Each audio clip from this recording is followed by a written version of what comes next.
The Apache knelt beside the white man's bed in the middle of the night, crushing dried leaves between his fingers. The boy watched from the doorway, silent, as if this had happened before.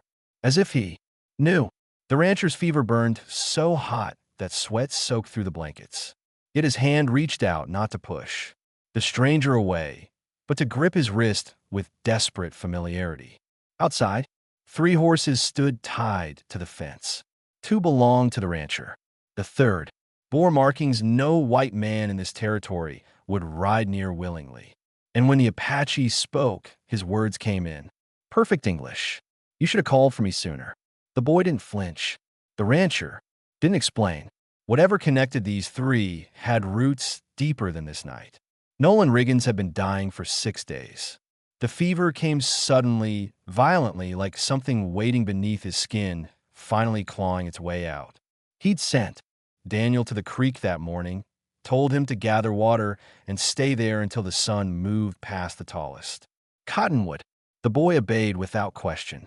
He'd learned long ago that his father's instructions carried weight. That didn't need explanation. While Daniel was gone, Nolan dragged himself to the porch and hung a strip of red cloth from a post. A signal, a call that only one man would recognize. By the time Daniel returned, the cloth was gone, and his father was unconscious. The boy sat beside the bed, holding his father's burning hand, and waited. He knew someone would come. He didn't know it would be Kim. When the Apache arrived, after nightfall, Daniel didn't scream, didn't run. He stood in the doorway and watched as Kud dismounted, carrying a leather pouch that smelled of earth and smoke. Kim glanced at the boy once, a look that carried no threat, only acknowledgement. Then he walked past him into the house, as if he'd done 100 times before. Daniel followed, confused but not afraid. Kim moved through the small cabin with unsettling familiarity. He knew where Nolan kept the basin, where the clean rags were stored, which share could bear a man's full weight. He filled the basin with water from the rain barrel outside, then began grinding her between his palms, muttering words. Daniel couldn't understand. Nolan stirred, his eyes fluttering open. When he saw Kimmy, his cracked lips pulled into something almost like a smile. "You came?" he rasped. Kimmy didn't respond immediately. He pressed a hand to Nolan's forehead, then his neck, feeling the heat radiating from his skin. "You should have called for me sooner," he repeated, this time with something sharp beneath the words. Frustration, maybe anger. Nolan coughed, a wet, rattling sound that shook his entire frame. "Didn't want to burden you." Kame's jaw tightened. "Burden." He said the word like it tasted wrong. "That's what you think this is?" Daniel watched them, his small hands gripping the doorframe. He'd never seen his father speak to anyone like this, with softness, with trust. Most people in town looked at Nolan with suspicion, kept their distance. They said he'd gone soft, that he sympathized with the tribes, that his isolation wasn't by choice but by consequence. They were wrong about the choice. Nolan had chosen this distance. He'd chosen it the day he defied the town council and refused to join the hunting parties that massacred families for sport.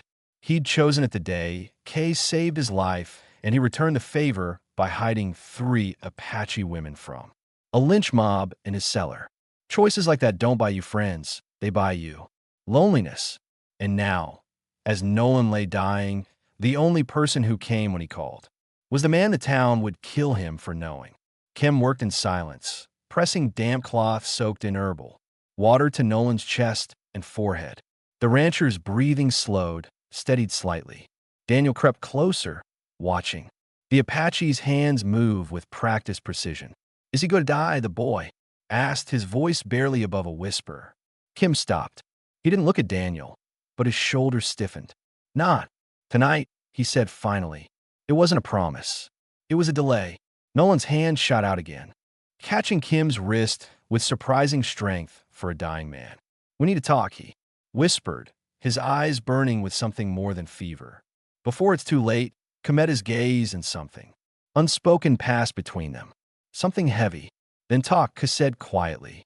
But Nolan's eyes shifted to Daniel, still standing near the bed, listening to every word. The boy looked so small and The dim candlelight. So fragile. Nolan's grip tightened on Keem's wrist, and his next words came out barely audible. Not in front of him. Not yet. Gem undo sto. Whatever Nolan needed to say, it wasn't something a boy should hear. At least not like this. He turned to Daniel. Go outside. Watch the horses. The boy hesitated, his eyes darting between his father and the stranger who'd appeared from nowhere. Go, Nolan echoed, his voice weak but firm. Daniel obeyed, slipping out the door into the cool night air. The moment the door closed, Nolan's composure cracked, his breath came in ragged gasps, and his eyes filled with something Keem had never seen in him before. Desperation. I'm not going to survive this, Nolan said. Each word a struggle. And when I'm gone, they'll come for him. Kim pulled his hand away from Nolan's grip, his face hardening. They won't touch him. I'll make sure. You don't understand, Nolan interrupted, coughing violently. Blood flecked his lips. My brother Thomas. He's coming back from the Eastern Territory. 2 weeks, maybe less. He'll take Daniel. The words hung in the air like smoke. Keem's expression didn't change, but his hand stilled. Your brother, he repeated slowly. The one who led the massacre at Blue Creek. Nolan finished, his voice breaking. 5 years ago, women, children, he bragged about in letters. Outside, Daniel sat on the porch steps, running his fingers through the dirt. He drew patterns he didn't understand. Shapes his father once showed him during long evenings when they had nothing but silence and starlight. The boy didn't know those. Symbols came from Kay, taught to Nolan during the winter they spent together in the mountains, hiding from men who wanted both of them dead for different reasons. Kimmy stood abruptly, pacing to the small window. Through the warped glass, he could see Daniel's small silhouette against the moonlight. You want me to take him before Thomas arrives? He said. It wasn't a question. Nolan struggled to sit up, failing, his strength gone. I want you to raise him. Not just take him. Raise him. The words landed like stones. Keem turned, his dark eyes flashing. You know what you're asking? I know exactly what. I am asking, Nolan whispered. You'll be marked, hunted. Your people will. Question why you brought a white child into your camp. Mine will hunt you for taking him. Thomas will never stop looking. Then you're asking me to die for your mistake, Keem said coldly. Nolan flinched as if struck. My mistake was waiting this long. My mistake was thinking I could protect him alone. His breath rattled in his chest. You saved my life at Red Canyon. I hid your sisters when they came for them. We've bled for each other, Kay, but this. He coughed again harder. This is bigger than debts. Kim crossed his arms, his jaw set. You think I can just walk into my camp with him? You think they'll accept it? I think you're the only man I trust in this world, Nolan said quietly. I think you're the only one who will teach him what I couldn't. How to survive out here. How to see people as people, not as enemies because of their skin. He paused, fighting for air. Thomas will teach him hate. The town will teach him fear. You're the only one who can teach him something better. The silence stretched long. Outside, a horse whinnied softly. Daniel's footsteps crossed the porch, hesitant. Kim walked back to the bed and knelt down so his face was level with Nolan's. If I do this, he said slowly, there's no going back for any of us. You understand? Nolan's hand found Kimmy's again, weaker this time. I understand. They'll have to leave everything behind. His name is past. Everything that ties him to you. Better that than becoming Thomas. Nolan breathed. Cook closed his eyes, a storm of thoughts passing behind them. When he opened them, again his decision hadn't been made, but it was closer. How long do I have? 3 days, Nolan said. Maybe 4. After that, his words dissolved into coughing. When it stopped, his lips were stained darker red. The door creaked open. Daniel stood in the doorway, his eyes wide. Father. Nolan tried to smile, but it came out as a grimace. Come here, son. The boy walked slowly to the bedside, fear written across his face. Kay stepped back, giving them space. Nolan reached for Daniel's hand, holding it with the last of his strength. There's something I need you to know, he began. Something about who you can trust. But before he could finish, a sound cut through the night. The distinct rhythm of hoof beatots approaching fast. Multiple horses. Kim's head snapped toward the window. His hand moved instinctively to the knife at his belt. "Someone's coming," he said, his voice low and urgent. Nolan's face went pale. "Not yet. Thomas can't be here yet." The hoof beatots grew louder. Closer. Kim moved to the door, peering through a crack in the wood. 3 riders, maybe. 4. They weren't riding like men on a casual visit. Ku recognized the lead horse before he saw the rider's face. A scarred gray gelding that belonged to Clayton Boone, the town's self-appointed enforcer. The kind of man who didn't visit unless he wanted something or wanted to take something. Behind him rode 2 younger men, brothers probably, with rifles resting across their saddles. They weren't here for conversation. Kimmy stepped back from the door and looked at Nolan. "Your neighbors," he said flatly. Nolan's eyes widened in panic. "Hide the cellar. There's a space behind the shelves." "No," Kimmy said, his voice calm but firm. "I'm not hiding. Not anymore." "They'll kill you," Nolan hissed. "Clayton's been looking for a reason. Then let him find one." Kimmy moved Daniel gently, but quickly toward the back room. "Stay there. Don't come out no matter what you hear." The boy opened his mouth to protest, but something in Kim's eyes stopped him. He nodded and disappeared into the shadows. The knock came hard and impatient. 3 heavy strikes against the wooden door. Kay answered it before Nolan could object. Clayton Boone sat tall in his saddle, his face weathered and mean. His eyes narrowed when he saw Key standing in the doorway. "Well," Clayton said, slowly, his hand moving to rest on his revolver. "Heard Riggins was sick. Didn't know he was keeping company with your kind. He called for help," Cam replied evenly. "I came that." So Clayton dismounted, his boots hitting the dirt with deliberate weight. The 2 men behind him stayed on their horses, watching. "Funny thing, we came to check on Nolan, make sure he's all right. But now I'm wondering if maybe he's not so sick. Maybe he's just hiding something." "He's dying," Kimmy said. There was no emotion in his voice, just fact. Clayton's smile didn't reach his eyes. "Then I guess you won't mind us taking a look inside, making sure everything's proper." He took a step forward, keeping the doorway. The air between them tightened. Clayton's hand shifted on his revolver grip. "You blocking me, Apache?" "I'm standing in a doorway," Kimmy replied. "You're the one deciding what that means." Behind Keem, Nolan's voice came out weak but desperate. "Clayton, leave him alone. I sent for him. He's helping." Clayton peered past Keem into the dim cabin. "That's real charitable of you, Nolan. Real charitable. But folks in town, they're worried. They hear you've been too friendly with the tribes. They think maybe you're not quite right in the head anymore." He paused. "They think maybe your boy shouldn't be out here alone with you." Nolan tried to sit up, his face draining of color. "You touch my son. Nobody's touching anybody." Clayton interrupted. "We're just concerned citizens checking in." His eyes locked back on Kim. "But having one of them here, tending to you, that's going to raise questions, Nolan. Hard questions." Cammy felt his hand tighten around the knife at his belt, hidden beneath his shirt. He'd faced men like Clayton before. Men who wore righteousness like armor, but carried hate in their hearts. Men who didn't need a reason, just an excuse. "Questions have answers," Keem said quietly. "But you didn't come here for answers." Clayton's smile dropped. "No," he admitted. "I came here to make sure things are in order, and they're not." He raised his voice slightly. "Daniel, you in there, boy." Silence. Keem's muscles tensed. Clayton called again louder. "Daniel Riggins, your father wants to see you." Still nothing. Clayton's face darkened. He took another step forward, close enough now that Keem could smell the whiskey on his breath. "Where's the boy?" "Safe," Kim answered. "Safe from what?" Clayton's hand fully gripped his revolver now. "From his own father, from men who come in the night with guns and accusations," Kay said.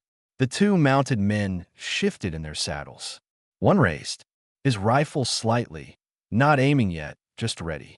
Clayton's jaw worked, chewing over his next words carefully. You got a smart mouth for someone standing alone against 3 armed men. I'm not alone, Keem replied. His eyes never left Clayton's. I'm just the only one. You can see. It was a bluff, a gamble, but it worked. Clayton's eyes darted to the darkness beyond the cabin, scanning the trees, the shadows. For a moment, doubt flickered across his face, the possibility that more Apache were out there, watching, waiting. He stepped back, his hand easing off his revolver. This isn't over, Riggins, he called past. "'Kay, we'll be back with more men. Make sure things are proper." He mounted his horse and looked down at Kim one last time. "You shouldn't be here. You're not welcome on white land. This land belonged to my people long before it was yours," Kim said quietly. Clayton's face twisted with rage, but he spurred his horse and rode off, his men following. The sound of hoofbeats faded into the distance. Kim stood in the doorway until the night swallowed them completely. Only then did he close the door and turn back to Nolan. The rancher's face was gray, his breathing shallow. "They'll come back," Nolan whispered.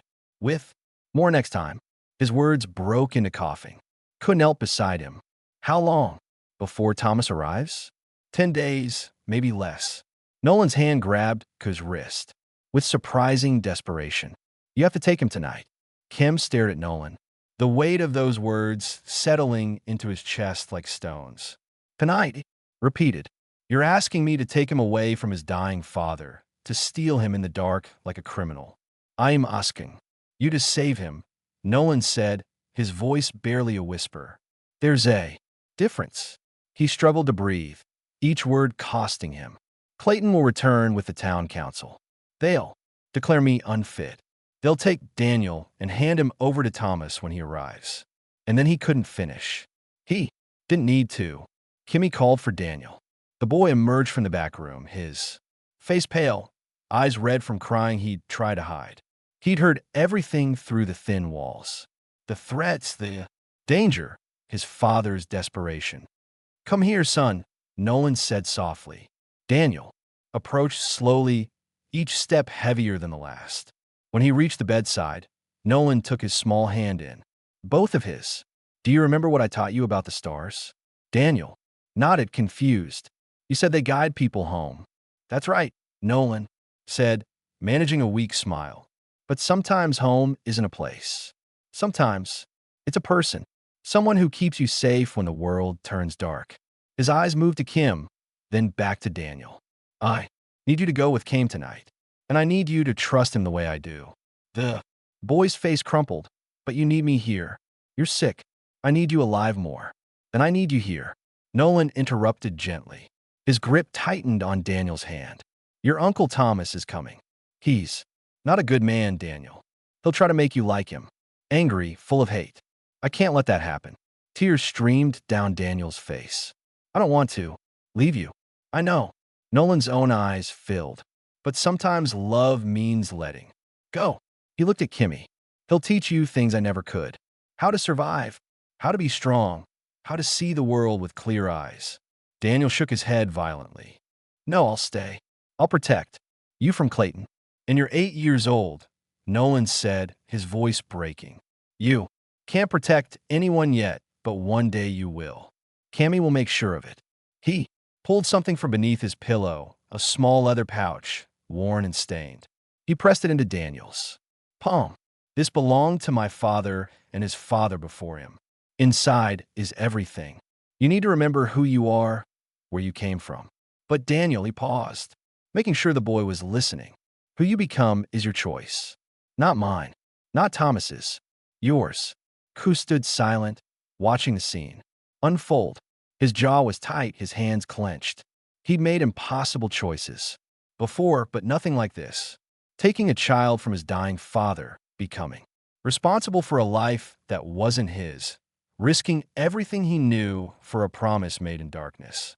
But when he looked at Daniel's tear-streaked face and then at Nolan's desperate, pleading eyes, he knew there was no other choice. "We leave within the hour," Kim said quietly. "Pack only what you can carry. Nothing that will slow us down." Nolan exhaled, relief washing over his face despite the pain. There's a map on my desk, third drawer. It shows a route through the canyon that most don't know. Follow it, north until you reach the Twin Pines. From there, I know the way. Keem interrupted. I've walked those paths my whole life. Nolan nodded weakly. He knew that. He just needed to say something. Anything to feel like he was still helping. Kimmy, he said, his voice fading. Promise me something. What? Don't let him forget me, but don't let him become me either. Nolan's eyes closed, exhaustion pulling him under. Raise him, better than I could. Make him stronger, kinder. Make him. His words dissolved into shallow breathing. Kim placed a hand on Nolan's shoulder, a gesture of respect and goodbye. Then he turned to Daniel. Go pack. One blanket, one change of clothes, whatever fits in a small sack. The boy hesitated, looking back at his father's frail form on the bed. Will I see him again? Kim wanted to lie, to give the boy hope, but lies were luxuries neither of them could afford. No, he said simply. Daniel's face twisted in anguish, but he didn't argue. He walked slowly to his small room. Each step a goodbye he wasn't ready to say, while the boy gathered his things, moved to the window and scanned the darkness outside. The night was quiet now, but it wouldn't stay that way. Clayton would gather more men. They'd return before dawn, bringing torches and anger and the kind of justice that had nothing to do with what was right. Cam had maybe 2 hours, maybe less. Behind him, Nolan whispered something incoherent, lost in fever dreams. Cammy didn't look back. He couldn't. If he did, he might question what he was about to do. And questioning would get them all killed. Daniel emerged from his room carrying a small canvas sack. His eyes were dry, now but hollow, the kind of emptiness that comes when all the tears run out but the pain stays. I'm ready, he said, quietly. Gem not dead? He walked to Nolan's bedside one last time and leaned down close. I'll keep him safe, he promised, even if it costs me everything. Nolan didn't respond. His breathing had slowed to a shallow rasp. Ku straightened and gestured to Daniel. Come. They walked to the door together. Kiskivyuko opened it carefully, checking the darkness beyond for movement, for sounds, for anything that didn't belong. The night was still for now. He stepped onto the porch, Daniel following close. Behind, as they reached the horses, a sound stopped them cold. Footsteps, multiple, coming from the path that led to town. Cammy's hand shot out, grabbing Daniel and pulling him behind the water trough. He pressed a finger to his lips. Silence. The footsteps grew louder, closer. Not the heavy march of armed men, but something lighter, uncertain, a single person. Came peered around the edge of the trough and saw a figure emerge from the shadows. A woman older wrapped in a shawl. Despite the warm night, her face was weathered, her eyes sharp even in the darkness. She stopped when she saw Kim's horse, her gaze sweeping the area until it landed on him. I know you're there, she said quietly, and I know what you're about to do. Kay stood, slowly, keeping Daniel behind him. He recognized her now. Martha Groves. She lived alone in a small cabin 2 miles down the valley, a widow who kept to herself and asked no questions. Most people thought she was strange. Nolan called her a friend. Mrs. Groves, Keem said, carefully, you shouldn't be here. Neither should you, she replied, stepping closer. Her eyes found Daniel, hiding behind Kimmy. But here we both are. She reached into her shawl and pulled out a bundle wrapped in cloth. Food, enough for 3 days if you're careful. Dried meat, bread, some apples. She held out to Kim. Take it. Kimmy hesitated. Why? Because Nolan Riggins is the only man in this valley who ever treated me like a human being instead of a ghost, she said simply. And because Clayton Boone is a monster who doesn't deserve to win. She glanced toward the cabin. How long does he have? Hours. Maybe less. Martha's face tightened with sorrow, but she nodded. Then you need to move fast. Clayton's gathering men at the saloon. They'll be here before sunrise. She pressed the bundle into Keem's hands. There's a route through Miller's Pass, steep but hidden. You'll make better time than taking the valley road. I know Miller's Pass, Keem said, Thank you. Martha turned her attention to Daniel, her expression softening. You're a brave boy. Your father is proud of you. Daniel's lips trembled, but he didn't cry. He just nodded. Martha looked back at Kimmy. Keep him safe. Don't let this world make him hard. I'll do my best, Kimmy promised. Martha disappeared back into the darkness as silently as she'd come. Kim tied the food bundle to his saddle, then lifted Daniel onto the horse. The boy sat stiff and silent, his hands gripping the saddle horn with white knuckles. King mounted behind him, wrapping one arm around the boy to steady him. Hold on, he said. Then they rode. The first hour passed in tense silence. Kimmy pushed the horse hard, but not so hard that it would give out. They needed endurance, more than speed. Daniel said nothing, his small body rigid with fear and grief. When they reached the base of Miller's Pass, Keem slowed the horse and dismounted. The path ahead was too narrow and steep to ride. They would have to lead the horse on foot. Stay close to me, Kimmy instructed. Watch your footing. The rocks are loose here. Daniel climbed down, his legs shaky. He looked back the way they'd come, toward the valley where his father lay dying. Kimmy saw the look and understood it. The boy was saying goodbye to everything he'd ever known. We can't stop, Cammy said gently but firmly. Not yet. Daniel nodded and followed. The climb was brutal. The path twisted upward through jagged rocks and thorny brush. Daniel stumbled several times, scraping his hands and knees, but he never complained. He just got up and kept walking. Kim watched him with quiet respect. The boy was tougher than he looked. As they neared the top of the pass, the first hints of dawn began to lighten the eastern sky. Kay paused, scanning the horizon. No signs of pursuit yet, but that wouldn't last. Can I ask you something?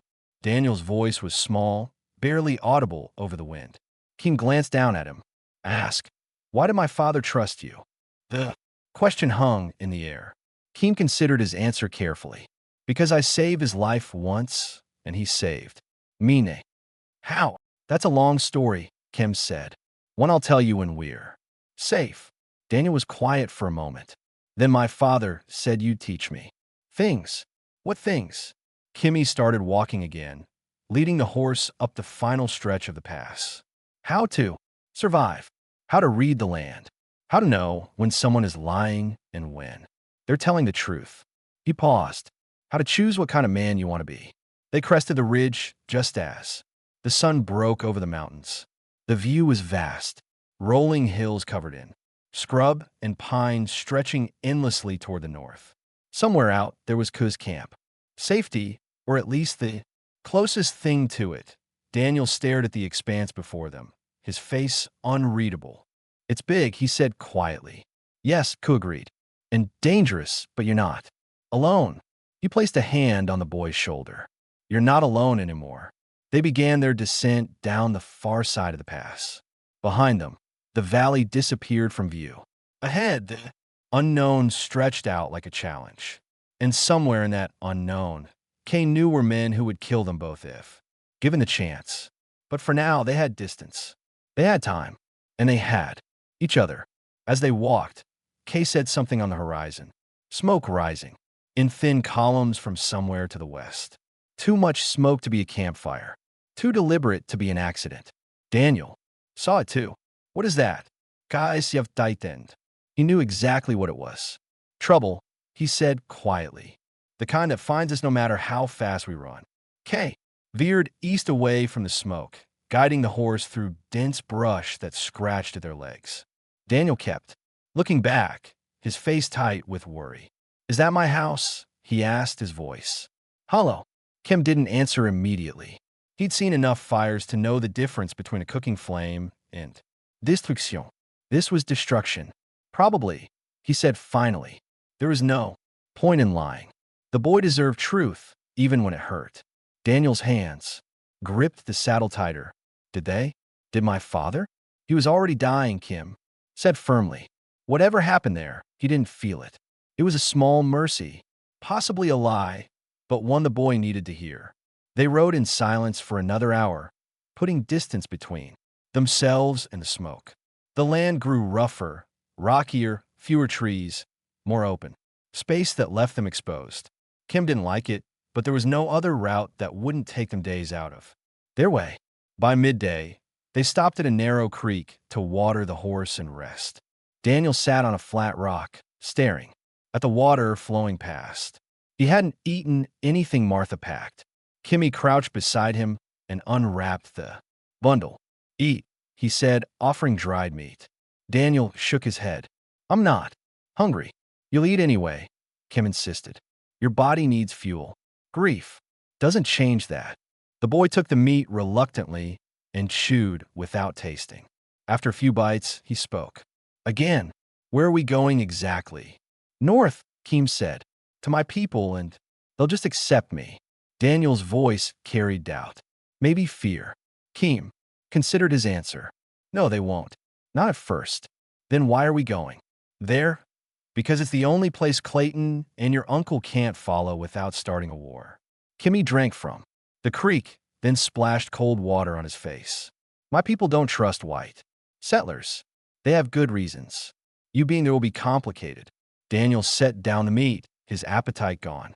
"So, I'll be hated there, too." Kim turned to face him fully. "Hate is easy. Trust takes time. But my word carries. Wait, if I vouch for you, you'll be given a chance. What you do with that chance is up to you. What if I don't want this?" Daniel's voice cracked.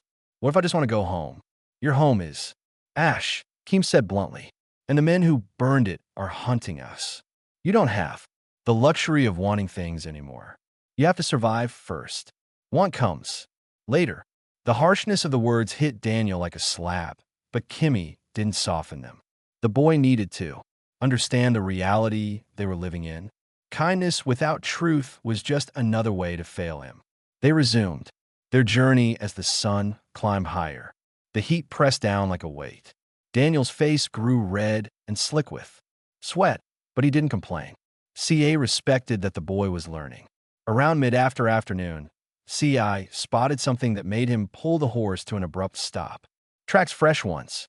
3 horses, maybe 4 moving parallel to their route. He dismounted and examined the prints closely. Unshaw hooves. That ruled out Clayton's men, but didn't rule out danger. "What is it?" Daniel whispered. "Riders," Kim said, quietly. "Could be hunters from my tribe. Could be a scouting party.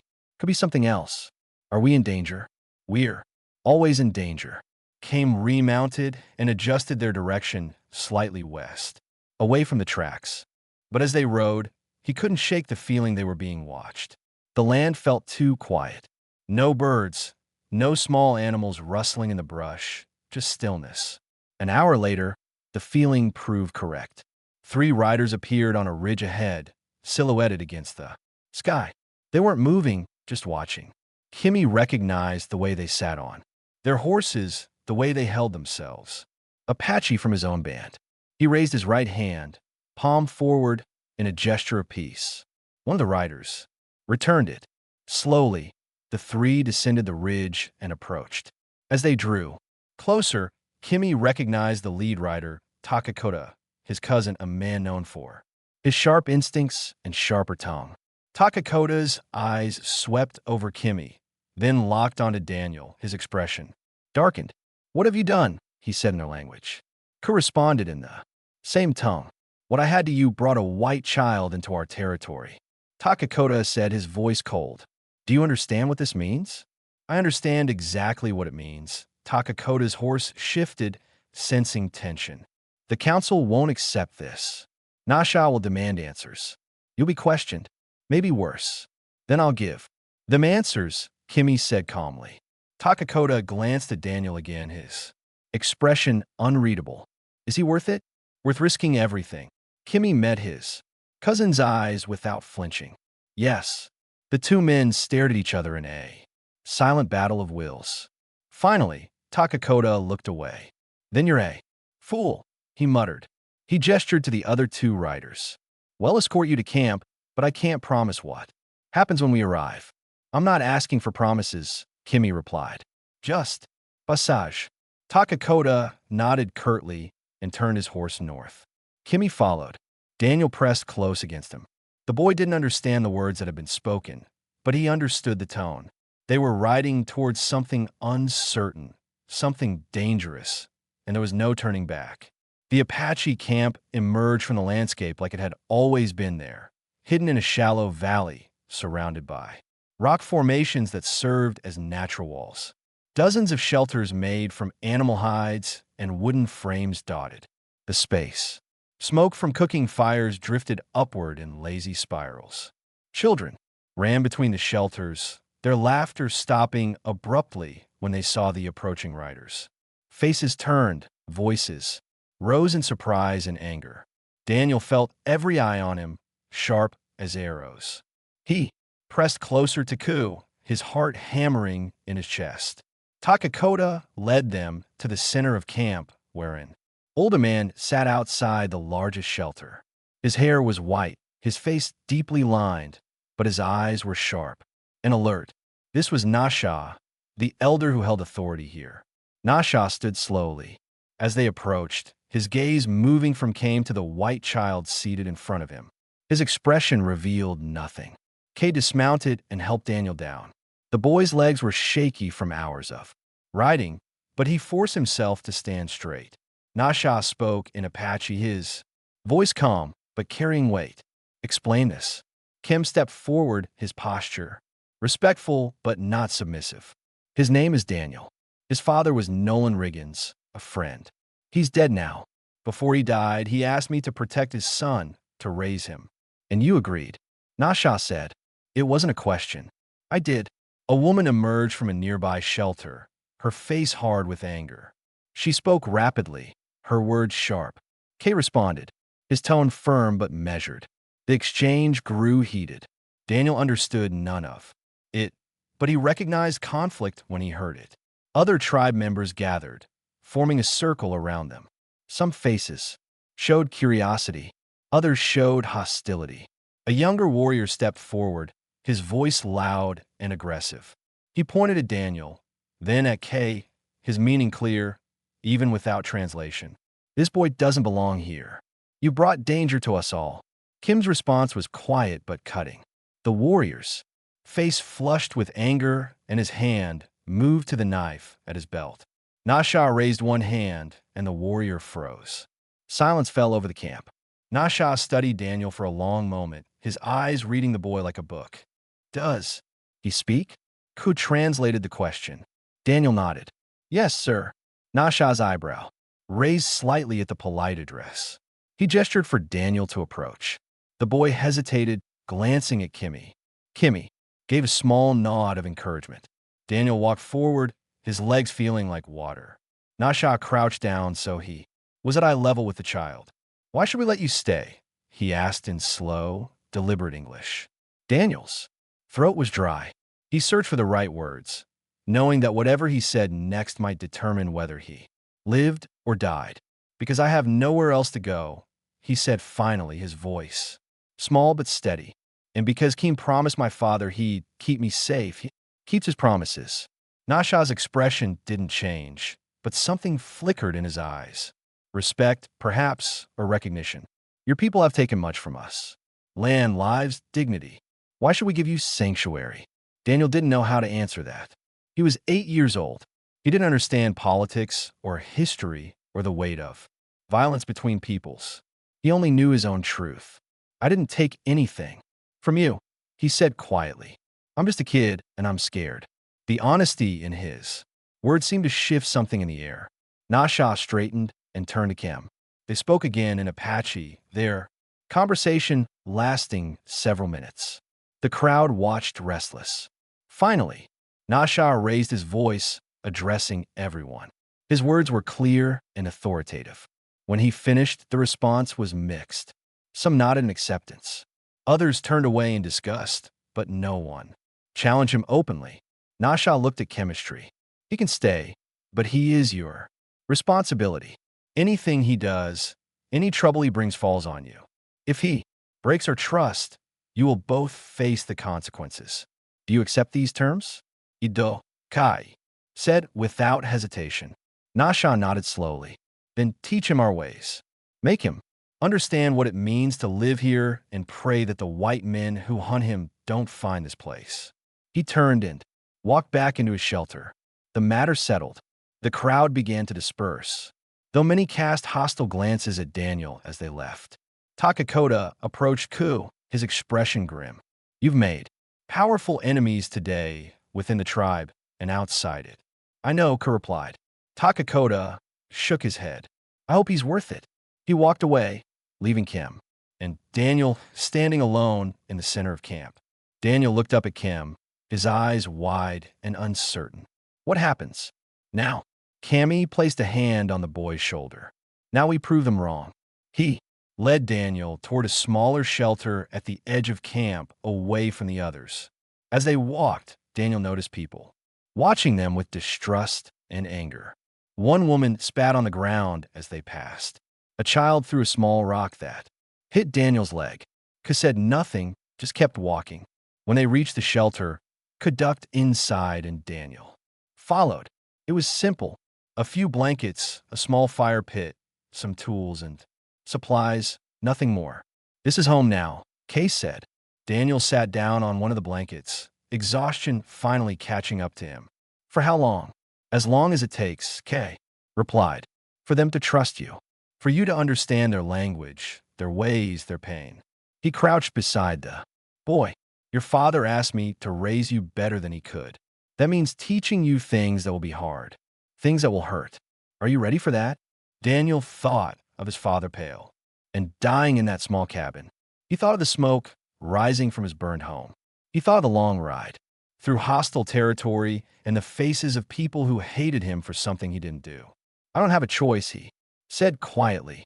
No, Kay agreed. You don't. But that doesn't mean you can't choose how you face it. Outside, the sun was setting, painting the sky in shades of red and orange. Somewhere to the south, men were hunting them. Somewhere in this camp, people wanted them gone. But for now, they had shelter. They had each other. And they had time. Time to prove that trust could be built across the deepest divides. Time to honor a dying man's final wish. 6 months passed like seasons shifting across the land. Daniel learned to speak Apache, haltingly at first, then with growing confidence. Cammy taught him to track animals by reading disturbed earth and broken branches. He taught him which plants healed and which ones killed. He taught him that survival wasn't about strength alone, but about observation, patience, and respect for everything around you. The boy's hands grew callous from work. His skin darkened from constant sun. The softness that came from his father's protection hardened into something more resilient. The hostility from the tribe didn't vanish, but it shifted. When Daniel helped an elderly woman carry water without being asked, she nodded acknowledgement. When he shared his portion of food with hungry children, their parents noticed. When he fell during training and got back up without complaint, the warriors watched with grudging respect. Trust wasn't given freely here. It was earned through actions repeated over time until they became undeniable truth. Daniel was earning it one small choice at a time.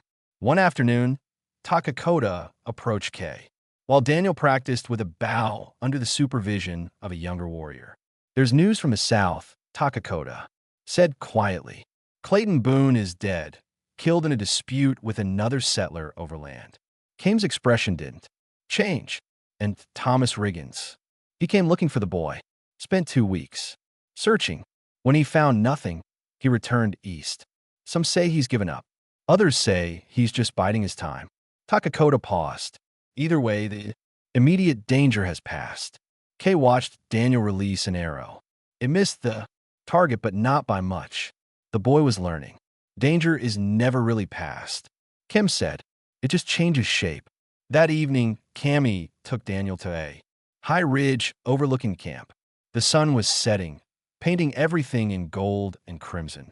They sat in silence for while watching the light fade. Finally, Kim spoke. Your father asked me to raise you better than he could. Daniel looked at him, waiting. I don't know if that's possible. Kay continued. Nolan was a good man, braver than most. He stood against his own people when it mattered. That takes courage most men don't have. Then why? Did he think he could do better? Daniel asked. Kim considered his answer carefully. Because he knew I could teach you things he couldn't. Not because I'm better, but because I see the world differently. And he wanted you to see it that way, too. What way? With clear eyes, Kimmy said, without the hate that poisons so many, without the fear that makes men cruel. He gestured toward the camp below. These people have every reason to hate you. Your skin marks you as the enemy, but they've watched you work. They've seen you try, and slowly they're learning what your father already knew. That a man isn't defined by where he comes from, but by what he chooses to do. Daniel was quiet for a long moment. Then, he reached into his shirt and pulled out the leather pouch his father had given him that last night. He'd never opened it. He'd been too afraid of what he might find inside. Too scared that opening it would make his father's death feel more real. I think I'm ready now, he said softly. Kiskiviko nothid. Then open it. Daniel's fingers trembled as he loosened the drawstring. Inside was a small folded piece of paper and a tarnished silver ring. He unfolded the paper carefully. His father's handwriting, shaky but deliberate. The note was brief. Daniel, if you're reading this, then Cook kept his promise. Trust him. Learn from him. Become the man I could never be. Not because I didn't love you, but because love sometimes means letting go. You'll face hard choices. When you do, remember this. Strength without compassion is just cruelty, and compassion without strength is just weakness. Be both. Be better. Your father. Daniel's eyes filled with tears, but he didn't look away from the words. He read them again, memorizing every letter. Then he carefully folded the paper and returned it to the pouch along with the ring. He was right, Daniel said, his voice thick with emotion. You are teaching me better. No, Cam replied gently. I'm just teaching you differently. Your father gave you something I never could. He gave you love. Everything else is just details. They sat together as darkness fell and stars emerged overhead. Below them, the camp settled into evening routines. Smoke from fires drifted upward. Voices carried on the wind, speaking a language Daniel now understood.